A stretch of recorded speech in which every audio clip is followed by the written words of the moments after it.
Viewers, मेरा नाम है डॉक्टर मोहम्मद जुहैब और आप देख रहे हैं DZ वेटनेरियन। आज हमारी जो वीडियो है वो है लेक्चर नंबर 4 और उसका टॉपिक है यूट्राइन टॉर्शन। चलिए शुरू करते हैं वीडियो को। 7th सेमेस्टर DVM में हम लोग आज पढ़ेंगे लेक्चर नंबर 4 और उसका टॉपिक है यूट्राइन टॉर्शन। कोर्स टाइटल है ऑब्स्टेट्रिक्स एंड जेनिटल डिजीजेस और कोड है 30401। अब चलिए देखते हैं कि यूट्राइन टॉर्शन क्या है। डेफिनेशन को अगर हम देखें, twisting of gravid uterus in its longitudinal axis is called as uterine torsion. यानी जो यूट्रस है, ग्रेविड यूट्रस यानी कि बड़ा वाला यूट्रस जो लार्ज होगा उसको बोलते हैं ग्रेविड यूट्रस और जो स्मॉल होगा उसको बोलते हैं नॉन ग्रेविड यूट्रस। तो ग्रेविड यूट्रस का ट्विस्ट हो जाना, लॉन्गिट्यूडिनल एक्सिस पे ट्विस्ट हो जाना, ये कहलाता है यूट्राइन टॉर्शन। अब इसके केसेस जो हैं वो यूरोप में 3 to 4% है, नॉर्थ अमेरिका में 3 to 7% है और ब्रिटिश में 5 to 6% इन चीजों के केसेस आते हैं, यानी कि यूट्राइन टॉर्शन के केसेस आते हैं। मोस्ट कॉमनली ये कैटल में होता है और बफेलो में होता है। बफेलो में जो ब्रीड है सुल्टी बफेलो, उसमें ये ज्यादा होता है। उसके बाद फिर आते हैं, देखते हैं कि इन uniparous animals both gravid and non gravid uterus affected. Uniparous क्या है? यूनिपेरस एनिमल्स कौन से हैं? वो एनिमल जिन्होंने सिर्फ एक बर्थ अभी दिया हुआ हो, यानी उनका एक बेबी हो, तो उसे बोलते हैं यूनिपेरस एनिमल्स। और मल्टीपेरस एनिमल्स क्या हैं? कि वो एनिमल्स जिसने 2 या 2 से ज्यादा बच्चे दिए हुए हों, उसके 2 या 2 से ज्यादा बेबीज हों, उन्हें बोलते हैं मल्टीपेरस एनिमल्स। अब यूनिपेरस एनिमल में क्या होगा? ग्रेविड और नॉन ग्रेविड यूट्रस जो होगा वो दोनों अफेक्ट होंगे, दोनों ट्विस्ट हो जाएंगे, ठीक है। जबकि मल्टीपेरस एनिमल में सिर्फ वो वाला यूट्राइन हॉर्न होगा जो जिसमें क्या होगा? फीटस होगा, यानी जिसमें बेबी होगा, जिस यूट्रस वाले हॉर्न में बेबी होगा, सिर्फ वही अफेक्टेड होगा, वही टॉर्न कर जाएगा, टॉर्शन हो जाएगी उसमें, बकाया दूसरे ग्रेविड में नहीं होगी। अब आते हैं एटियोलॉजी पर कि आखिर वजूहात क्या हैं, किन वजूहात पर ये यूट्राइन टॉर्शन होती है। इसमें देखते हैं sitting and get up movement during pregnancy. Pregnant female animal जब उठता है और बैठता है, अगर वो गलत तरीके से उठता है या बैठता है या फिर ज्यादा उठ बैठ करता है, तो फिर इसकी वजह से क्या होती है कि यूट्रस जो है वो टॉर्शन होने के उसमें चांसेस बहुत ज्यादा हो जाते हैं। उसके बाद फिर आ जाता है calf on one horn is heavier and other horn is lighter and unstable। देखिए ये बता रहे हैं कि अगर फीमेल एनिमल में जो काफ है वो एक हॉर्न पर है, तो वो हॉर्न जो होगा यूट्राइन हॉर्न वो हैवियर होगा बनिस्बत किसके? दूसरे वाले के। तो इस वजह से भी अगर एनिमल सही तरीके से अपनी केयर नहीं करेगा या फिर ओनर जो है वो उसकी केयर सही तरीके से नहीं करेगा, तो ये जो हैवियर पार्ट है ये ट्विस्ट करवा सकता है और यूट्राइन टॉर्शन का बायस बन सकता है।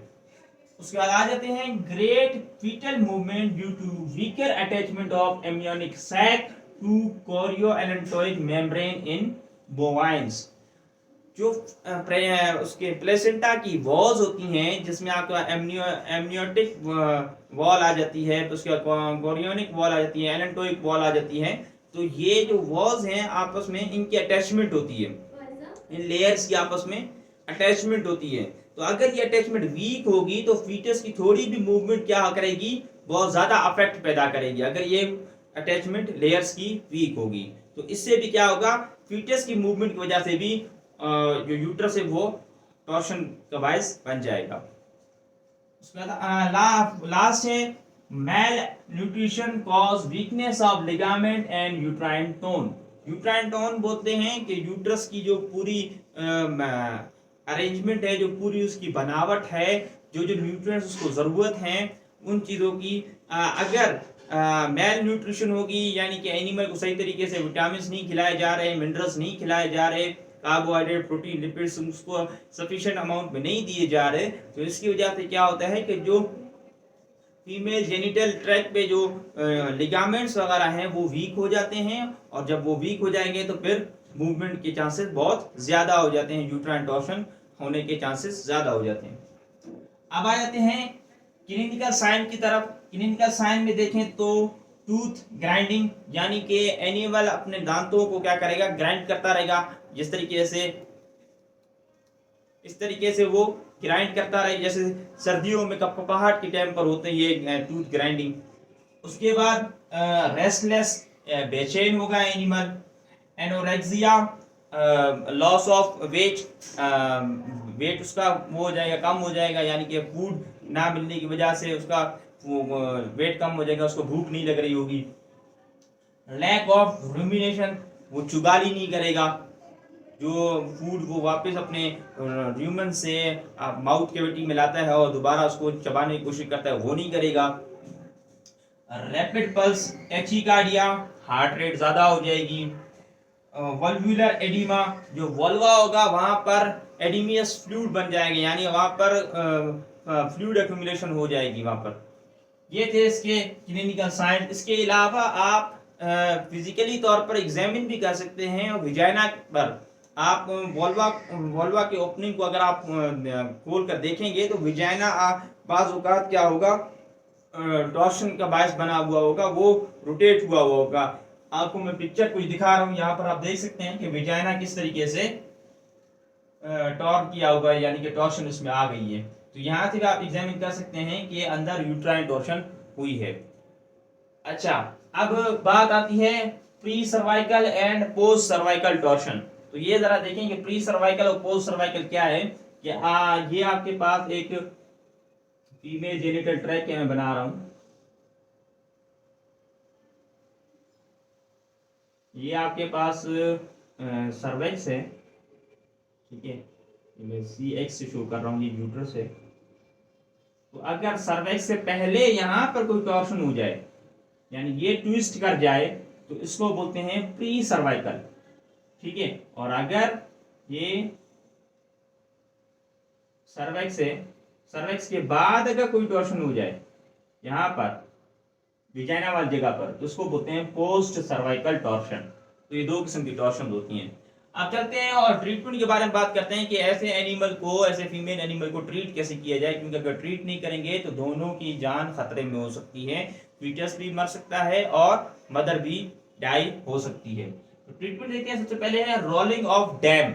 डैम बोलते हैं, जनरल टर्म है फीमेल एनिमल के लिए, हम लोग डैम यूज करते हैं फीमेल एनिमल के लिए, चाहे वो कोई भी हो, चाहे वो गॉट का फीमेल हो या शीप का फीमेल एनिमल हो, या फिर कैटल का फीमेल एनिमल हो, बफेलो का फीमेल एनिमल हो। तो फीमेल एनिमल को हम लोग डैम से जनरल वर्ड में यूज करते हैं, डैम। तो रोलिंग ऑफ डैम का मतलब क्या है।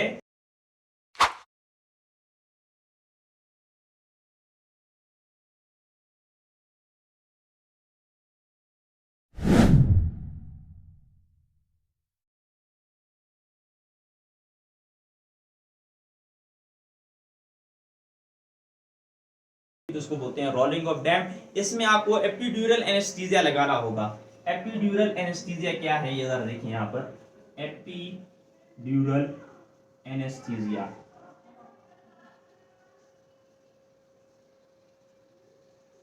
एपिड्यूरल एनेस्थीसिया ये एक ऐसे टाइप की एनेस्थीसिया है जो कि आप स्पाइनल कॉर्ड के लास्ट जो उसका पार्ट होता है वहां पर आप लगाते हैं, जो कि उसका सैक्रम वाला पार्ट होता है या फिर कॉक्सिजियल पार्ट होता है, वहां पर आप ये पुट करते हैं एपिड्यूरल इंजेक्शंस, ठीक है। और उससे ये होता है कि जो लोअर बॉडी पार्ट है वो इनएक्टिव हो जाते हैं, यानी कि वो अब स्टिमुलेशन नहीं दे पाए ब्रेन को, यानी कोई भी पेन वगैरह जो होगा एनिमल को वो महसूस नहीं होगा। जाहिर सी बात है, जब आप हैंड इंसर्ट कर रहे होंगे और फीटस को मूव कर रहे होंगे तो लोअर बॉडी पार्ट में पेन डेवलप हो जाएगा, और उस पेन से बचने के लिए आपको एपिड्यूरल एनेस्थीसिया लगाना पड़ेगा ताकि एनिमल कंफर्ट जोन फील करे। उसके बाद फिर आ जाते हैं स्कैफर्स मेथड। ये मोस्ट अप्लाईफुल मेथड है और ये बहुत ज्यादा इस्तेमाल किया जाता है, और आपने देखा भी होगा बाज़ औक़ात अगर आपने आप वेटनरी फील्ड में बहुत ज़्यादा शौक रखते हैं तो आपने स्केपर्स मेथड का नाम तो नहीं सुना होगा, लेकिन आपने ये देखा जरूर होगा। मैं बताता हूँ कैसे। स्केपर्स मेथड ये है, एनिमल को लेटाया जाता है, लेटाने के बाद एनिमल के ऊपर डंडा रखा जाता है, एक बड़ा जो है ना डंडा रखा जाता है, और उसके बाद फिर एनिमल के पांवों को उठाकर आप डंडे के ऊपर बंधा, या तो आप बंधा खड़ा कर लें या फिर डंडे को आप कस के उसके ऊपर जोर दे दें ताकि वो एब्डोमिनल कैविटी के ऊपर जोर दे बकाया तौर पर। दोनों टांगों से पकड़े आप एनिमल को, फोर लिम्ब से भी और हैंड लिम्ब से भी, और आप क्या करें उसको ऐसे मूव करें। एनिमल को जब आप मूव करेंगे तो जो डंडा आपने रखा होगा उस डंडे का जोर उसकी पूरी एब्डोमिनल कैविटी पर 360 एंगल में लग जाएगा, और जिसकी वजह से टॉर्शन आपकी खत्म हो जाएगी। एक मरतबा नहीं हुई तो आपने दोबारा करना है, दोबारा नहीं तो तीसरी मरतबा करना है। इस तरीके से आप कर लेंगे। जब एनिमल फुल कॉन्शियसनेस फील करेगा तब आप समझेंगे कि यूट्राइन टॉर्शन हल हो गया है। उसके बाद फिर आ जाते हैं rotation of foetus and uterus through birth canal. ये उसी तरीके से रोलिंग ऑफ डैम की तरह ही आपने क्या करना है, हैंड इंसर्ट करके फीमेल के फीटस को आपने मूव करना है या फिर यूट्रस को आपने मूव करना है। Abdominal ballottement. एब्डोमिनल बैलोटमेंट क्या है कि जो एनिमल है, एनिमल का जो एब्डोमिनल कैविटी है, जो उसका पेट है, आपने वहां से पुश करना है बाहर एक्सटर्नली। आपने क्या करना है, पुश करना है। अगर लेफ्ट साइड से टॉर्शन हुई तो आपने लेफ्ट साइड से पुश करना है, राइट साइड टॉर्शन हुई तो आपने राइट साइड से पुश करना है। पुश करते हुए आपने क्या करना है, फीटस को सही तरीके से टॉर्शन से हटाने के लिए आपने मूवमेंट करवानी है। तो ये हो जाता है एब्डोमिनल बैलोटमेंट।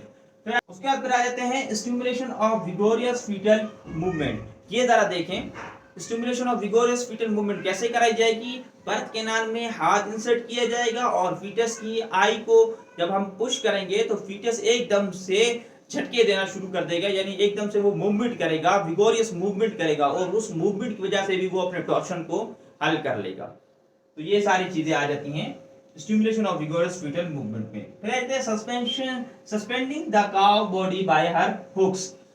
एनिमल को लटकाया जाता है, उसके हुक्स पर एनिमल को लटकाया जाता है। ये इंपॉर्टेंट नहीं है कि ये बहुत ट्रेडिशनल मेथड है, पहले ज़माने में इस्तेमाल किया जाता था। अभी लोग अवेयर हो चुके हैं एडवांस तरीकों से, तो फिर ये ज़्यादातर अच्छा भी नहीं होता है और ज़्यादातर प्रेफर भी नहीं किया जाता है। दरअसल इसमें होता यह है कि जब एनिमल को उसके हुक पर लटकाया जाता है तो फिर यूट्रस पर एक प्रेशर जनरेट हो जाता है, जिसकी वजह से फिर यूट्रस क्या करता है, अपने टॉर्शन को सही कर लेता है। फिर आ जाता है लेपारोटोमी। लेपारोटोमी आप कर सकते हैं। लेपारोटोमी बोलते हैं incision in the abdominal cavity. Abdominal cavity का आप कट्स लगाकर उससे फिर आप क्या कर लें, फीटस की या फिर यूट्रस की अरेंजमेंट सही कर लें। फिर आते हैं सिसेरियन सेक्शन। सी सेक्शन भी से कहते हैं। सी सेक्शन आपको पता है, जब कोई भी बेबी जो है ना वो डिस्टोपिया का बायस बन जाए, यानी कि डिफिकल्ट बर्थ हो रही हो, बर्थ नहीं हो रही हो, तो आप क्या करते हैं, एब्डोमिनल कैविटी को कट लगाकर आप वहां से एनिमल को निकाल लेते हैं। इसको सिसेरियन सेक्शन कहते हैं, और इस तरीके से आप यूट्राइन टॉर्शन को भी हल कर सकते हैं। तो ये सारी चीजें थी आज के लेक्चर यूट्राइन टॉर्शन में। अगर कोई भी बात समझ नहीं आई हो तो आप कमेंट सेक्शन में लिख सकते हैं। इस लेक्चर का जो कोड है वो है थ्यूरियो 4014। आप ये दिए गए नंबर पर व्हाट्सएप करें, और इससे पहले जो भी किसी भी वीडियो में अगर मैंने कोड नहीं बताया तो उसका कोड उसकी डिस्क्रिप्शन में लाजमी मौजूद होगा। आप उसकी डिस्क्रिप्शन में जाकर नंबर भी देख सकते हैं और कोड भी देख सकते हैं। लेकिन ये हर वीडियो में नहीं होगा। जिस वीडियो में मैं कोड बताना भूल जाऊंगा उस वीडियो के ही डिस्क्रिप्शन में कोड और नंबर मौजूद होगा। बकाया वीडियोस में कोड वीडियोस के बीच में ही बताया जाएगा। कोई भी बात समझ नहीं आई हो कमेंट कीजिए। नेक्स्ट वीडियो तक के लिए दीजिए मुझे इजाजत। अपना ढेर सारा ख्याल रखिए। अल्लाह हाफिज।